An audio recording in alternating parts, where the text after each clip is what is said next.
கனவுகள் கண்டேன் நூறாயிரம்,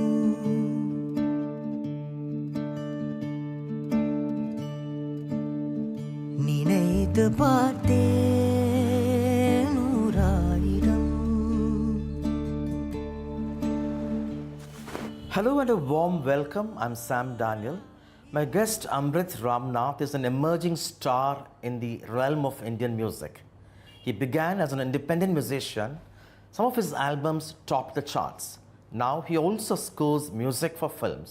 The first film he scored music for, Varshangalakku Sesham, has become a blockbuster. He is the son of celebrated singer Bombay Jayashree, an Academy Award nominee and Best Female Singer awardee. Amrit is now releasing a new album, 100,000 Dreams, Kanavugal Kandeen. Amrit, thank you very much for your time. It's such a joy talking to you. Let's talk about your album. You worked on this at an ICU in Liverpool in the United Kingdom when your mother, Bombay Jayashree, was battling a brain hemorrhage. She was in coma at that time. Share with us the emotions behind the making of this album. First of all, thank you so much, Sam, for having me on your show. I think to answer your question, the emotions that I experienced were varied but very extreme. And from hearing about the news all the way to being by her side, watching her recover and having to find my grounding in music and singing. And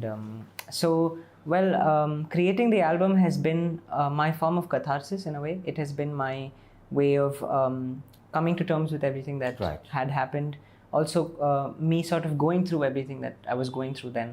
And then also it became a form of liberation for me and finding my centering in music, which is at the end of the day my form of love language with my mother, my family, myself.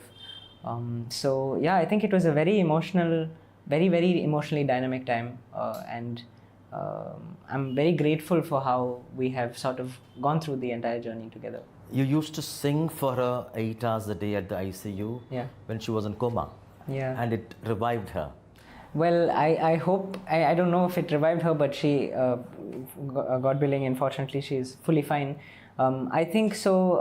When she was in the ICU and because of how critical and life-threatening her situation was, I had obviously certain visiting hours that I was allowed to spend with her.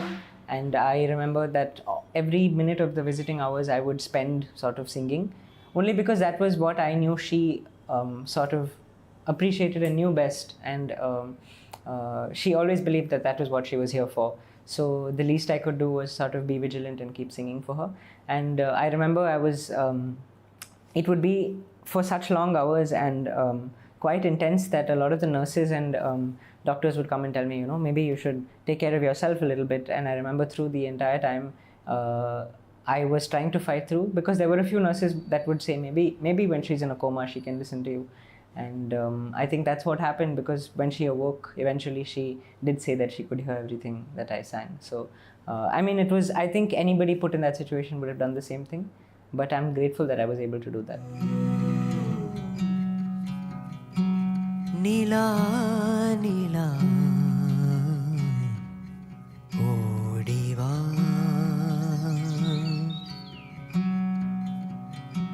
Nila, Nila, odiva. Another album, Nila or Moon, was a super hit. And you found a kind of a friend on the moon. You were able to see from the ICU. And you saw hope for those facing darkness. Well, so Nila, the song, is I think the central point of the album 100,000 Dreams, because it was written by my mother in the ICU, I think a couple of weeks after she came out of her coma. And she spent the time sort of writing to me because it was too soon for her to speak. And it was beautiful because a lot of her writing was her way of conversing with me. And I still have the notebook that we would communicate through. And then, of course, she did write the song Nila. Nila is a song that talks about darkness and how the moon can become your friend in the times of darkness. And what's even more special, I think, is when I wrote the song Nila, I had when my mother wrote the song Nila, I had my entire musical setup with me. Right. I had my guitar, my MIDI, my laptop, all of them with me in the ICU. And I recorded a version of Nila one night in the ICU. That way capturing everything that happened in that particular room for about 4 to 6 weeks. So for me, that song has become my sort of teleporting way of going back into that time when I was with my mother. So you can actually, when the song is out in 10 days on the 23rd, you can hear the sounds of the birds, you can hear the hospital beeps, you can hear all of those emotions and all of those various sonic elements that make it to the song. You captured the sounds to, in a sense, immortalize the situation. Immortalized, and also I really feel like the most powerful part of music is that in the life that you lead, sort of, if you were to make it a timeline, every song can be a plot on that timeline that takes you back to that moment. You know, we always associate our memories with music, with songs. So for me, I wanted to do that actively with Nila, and my goal. What are the sounds you captured? I actually, throughout the album, there's a lot of sounds that I've captured. The flight that I took to visit my mother to Liverpool from India, because that was a very difficult flight journey, because mainly it was difficult because there's no Wi-Fi. So I'm not clued in on what's happening, right? So I had to sort of spend 12 hours with my own thoughts. Again, 100,000 dreams being the 100,000 different thoughts that I had. So I've captured the sound of the flights and I've incorporated into the first piece of the album called The Prelude. You can hear that along with the strings. Then of course there are hospital beeps which make its way throughout the album. And I think what's the most special thing that I captured was through the window sill of where I was staying by the ICU. The birds, especially during the wee hours of the morning, maybe about 4:30, were very strong and very melodic almost, you know. So I've incorporated that into many songs, not just Nila. So those are mainly what I've captured. The first film for which you scored music, Varshangalakku Sesham, Malayalam film, that was literally scored from the ICU and has become a blockbuster now.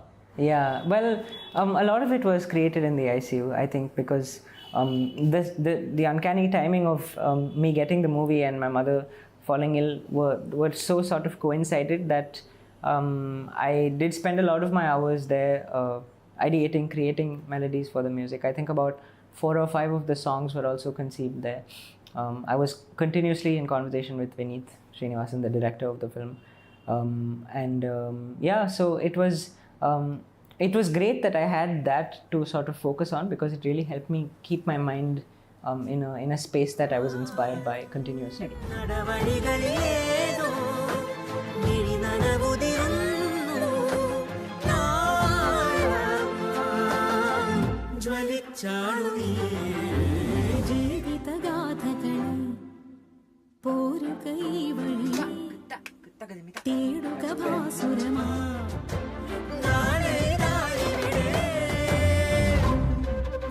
And Nyabagam is the number for which your mom had written lyrics from there. That's correct. So along with Nila, I think Nyabagam was something that my mother wrote in the ICU, and it's an incredibly special song to me. It's a very special song for the film, and I think it's a special song for Vineet as well, because it plays a very significant role in the movie. It belongs to the plot of the movie, Nyabagam. It's the only Tamil song in a Malayalam film. But I think it's even more special outside the movie because something about that song that's quite unique is that whoever listens to it, they associate something with it. So to me, it's about what I went through this year. But to someone else that I know, it's about love. It can be about friendship. It can be about many varied things, varied emotions. And so the song kind of became a bonding factor for many people, like it did for me and my director and my mother, and yeah. வராமல் தாராமல் மனம் எங்கோ போகுதே வராமல் தாராமல் மனம் எங்கோ போகுதே ஞாபகம் மோதுதே மனம் ஏங்குதே ஞாபகம் வருகுதே Your maiden film is the blockbuster. Have you now signed up for new films? Yes, I'm in the process of signing a few films. I have confirmed signing my next Tamil film. It will be my first Tamil debut as music director. It's a film that stars Siddharth, directed by Sri Ganesh, Right. and produced by Shanti Talkies. And I'm very, very excited. I think they've begun shooting, and I've begun working on the music as well. Does it mean you will give up independent music? Absolutely not. I think, as I always say it, I think what's so beautiful about film music and the entire space of films is, as a community that is India itself, film has become such an identity point for us, and therefore the music of films are such a beautiful way to reach people, reach the audience. And I think what I really enjoy and thrive on is the fact that I'm able to take my music and bring it to an audience member so easily with film. But my heart is obviously in the music that I make for me, which is of course my independent music. So I think they're two very separate but two very parallel journeys that I will always continue. From the West, we have seen, we have heard, we have enjoyed music by several independent music legends, including Michael Jackson. Do you think that trend, that kind of a trend is now emerging in India now? Many taking to independent music? For sure. I think in the West, the infrastructure of music itself is very differently built, in that you have, you don't have film music as strongly a presence as you do here. Because here film music associates songs in films that are so commercially used and viable. Therefore, for whatever reason, fortunately or unfortunately, in Indian sort of the music industry, you see film music taking a forefront and independent music is behind. But I think that's changing now. I think it's a great time to be an independent musician today, because you have so many avenues, you have so many ways of reaching new audiences, reaching new heights, reaching new numbers. And if you do continue to do what you do with integrity, as I always believe, I feel like you will find your audience. Especially today, and I think that's definitely changing. You're seeing some independent songs break the internet, so to say. You see independent music and musicians playing on international platforms, doing collaborations with international musicians, achieving international accolades and national accolades. So that's slowly creating an identity for independent music today, which is much needed, which is quite like in the West, and I think the infrastructure will definitely follow. So yeah, I think do independent musicians make adequate money? That's an endless conversation, but obviously not as much as film musicians or people who are working in the film space. Again, but that's only due to the fact that we don't have the infrastructure, I think. Yeah, I mean, not as much as I guess we should be making, or we could be making, if we had the support from the people. But I think that will change with time. To be fair, I think the way music is today in India is not a representation of the way musicians are today. Right. I think India has some of the finest musicians, and hopefully we will continue to be a part of that journey where we see the support that independent music really deserves. Let's talk about your accomplishments. You're performing around the world, and I liked particularly about your performance at the Maidwell Studios in the United Kingdom, where many legends have performed, and BBC Asia Network will soon broadcast your performance. That's correct. How special was that experience? Oh, it was absolutely special. So BBC Asian Network is the segment that I did is led by somebody called Prit, and she's a phenomenal musician and an incredible person herself. And I'm also working now with Sony, and so I've had the opportunity to do a performance, which is it's a recorded session essentially for the BBC live sessions as a part of their Asian network. And it was conducted in a very prestigious studio called the Maida Studio, which was built actually in 1937, and it's had some of the likes of like Beatles, Chris Martin, Amy Winehouse, and many more legends come in and perform. And I'm so glad that I was invited to record 3 of my songs, and it was such a beautiful experience because you have just one take. It's a live take. Right. It's a single performance. And I did it with a guitarist. His name was Jeevan. So Jeevan and I performed 3 of my songs together, two of which are from the album Nila and Kanavagal Kande. The third being Manase, which is a song I think of mine that did quite well in the sense that a lot of people have found the song.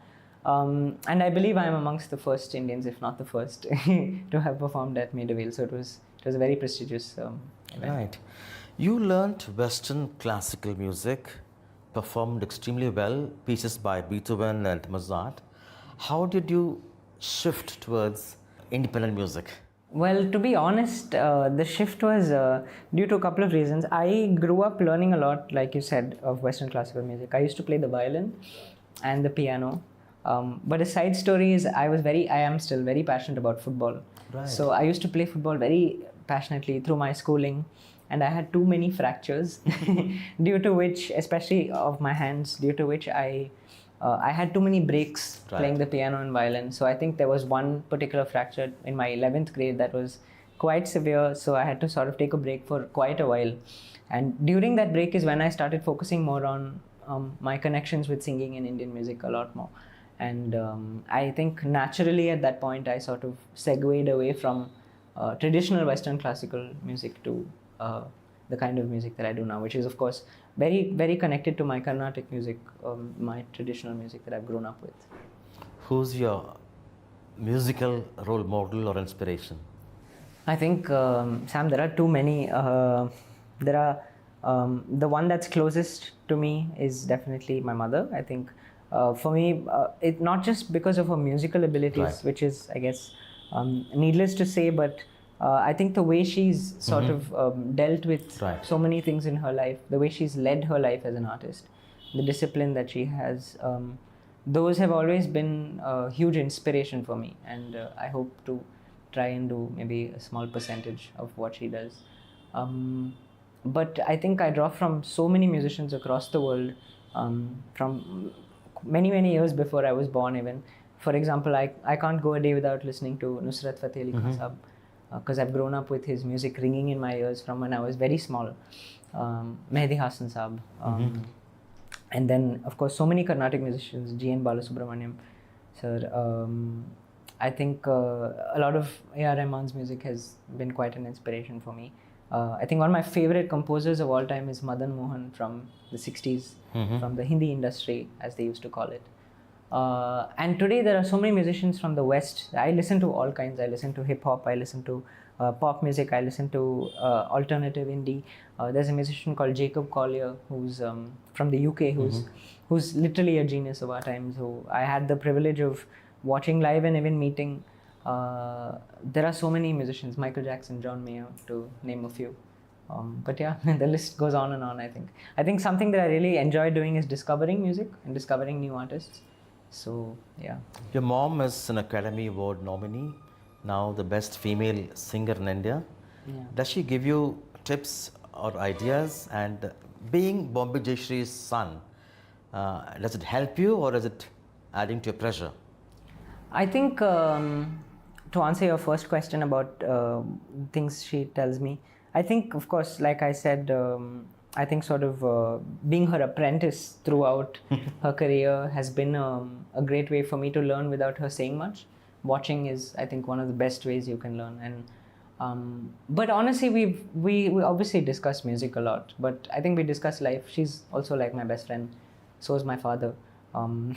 But I think I've learned most from just the way she's led her life and the things that she's encountered and how she's faced those challenges. Be it musical, non-musical, I think there are a bunch of things that you just learn by watching. We listen to a lot of music together. We spend a lot of time listening to music, even today. But I've also, to answer your second question, obviously there has been not pressure, but there's a lot of things that people will say when you're the son of somebody famous. Especially things like, okay, he's probably going to have access to a lot more, or he's going to have chances to do things more, which is probably true even, you know. But I think at the end of the day, I'm very grateful that people compare me to my mother. I feel happy because it means I'm doing something right.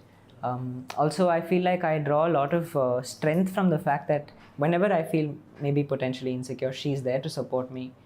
So now I don't think it's a pressure of any kind. I mean, I embrace it. What will be a message to hundreds of young aspirants who want to make it big in the film side Right. but couldn't really get a break? Right. What will be your message for them? Honestly, I'm figuring it out as well. But I think to be relentless is very underrated. To stick with it and just to sort of persevere as much as you can is something that many people don't necessarily prioritize today, and it's something but that I've always found strength in doing. So I think to be relentless is because I really believe that no matter what kind of music you create, if you have the integrity, honesty, and if you keep working at it, you will find your tribe, so to speak. And as in, you will find people that will listen to you. And I think it's so beautiful that there's such a diverse range of musicians that exist today who are finding their tribe. So that's such a reinforcement, validation for people who are trying like me, who are trying to find the right audience. So, yeah. Your dad is also a kind of a lyrics writer, helps you with 100%. lyrics? Yeah. So he's in my eyes an unsung musician. Maybe he will sort of bring it all back. But he writes poetry in Urdu and Hindi, Right. as well as Bengali. So we've worked together a lot. He's written a Bengali song for me that I released along with my very close friend Amira, who's a phenomenal musician. We put out a song together called Jago. It's part of an album also called Jago. Right. And we do have a lot of music that is coming out that he has written. He writes. I try to write in Hindi, and he helps me. And Bengali, of course, I can't write, but I can sing. So we do create a lot together. Can you sing for us a few lines from your favorite album? Sure. I'm gonna sing you a song from. I'll sing you Nila, a couple of lines of Nila. Nila, Nila, odiva.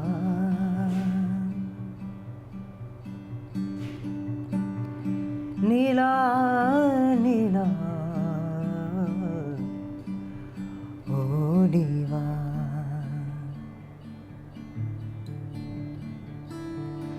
Nila, Nila, odiva.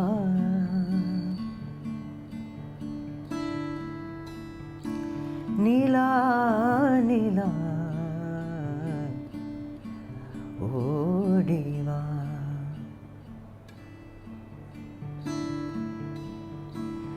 நெஞ்சுக்குள்ளே பறந்து வா, நெஞ்சுக்குள்ளே பறந்து வா,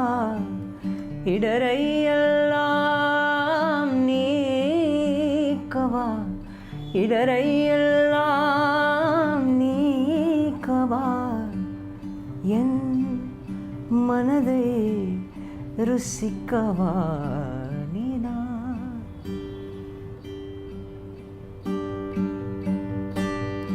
நெஞ்சுக்குள்ளே பறந்து வா, இடரையெல்லாம் நீக்கவா, என் மனதை ருசிக்கவா.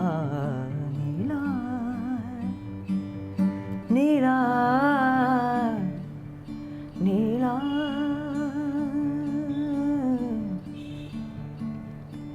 நீலா, Nila, odiva. Thank you so much, Amrit. It was such a joy talking to you. Thank you so And we wish you would continue to mesmerize music lovers, and may your pitch and your scores scale greater heights. Thank you. And may say you reach the moon or your Nila. Thank you so much, very sir. much. Thank you so much.